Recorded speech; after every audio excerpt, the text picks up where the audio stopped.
What we're going to do today is teach you how to reheat pizza, and I'm sure you all think you can reheat pizza in a microwave. Yes, microwaves will make pizzas hot, but we're not about making pizzas hot, we're about making them delicious. And we can make this pizza delicious and refresh it just like it was when it came out of the blaze oven by heating it up in a pan. You don't need to use an oven, you definitely don't want to use a microwave, and you don't have to have one of those fancy blaze ovens at your house. All you need is a cast iron pan, a lid, and a little bit of water.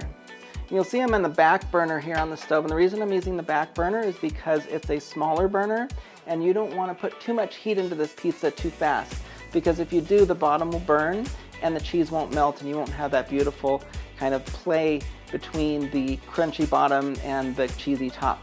Okay, so this has been sitting in this pan for about 4.5 minutes, and we're ready to now add a little, just a few drops of water. We're going to put the lid on, and that steam is going to melt the cheese on the top. The cheese was already starting to melt. That's how I knew that it was ready to add the water.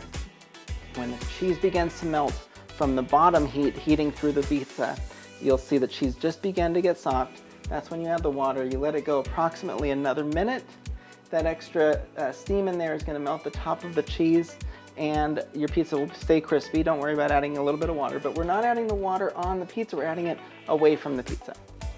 This works for a slice. If you've got an enormous pan with an enormous lid, you can do more than one slice at a time. So this is about ready. Let's see. Yeah, that's ready. That's the cheese pull. Crunchy bottom. It's hot and ready to enjoy.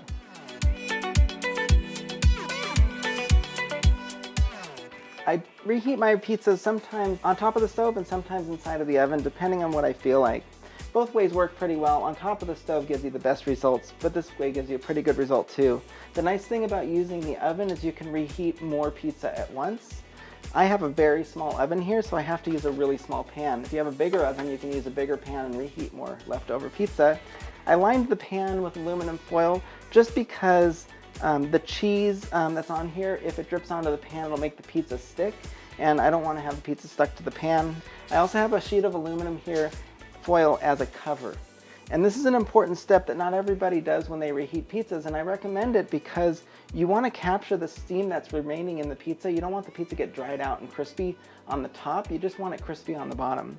The oven's been preheating for about 30 minutes, and we have it at 425 degrees, just like it says on our pizza boxes. You'll see that I've got 2 racks in the oven. Many of you have 2 or 3 racks in your ovens at home as well. You want to make sure that you put it on the lower rack because ovens heat from the bottom up. And in order to get that bottom crust on the pizza crispy, we're going to put it on the lower rack rather than on the upper rack. I'm going to take the aluminum foil and cover the pizzas. They don't have to be super tight. And then we're going to stick it right into the oven on that lower shelf. And it's going to go in here. Depends how fast your oven works.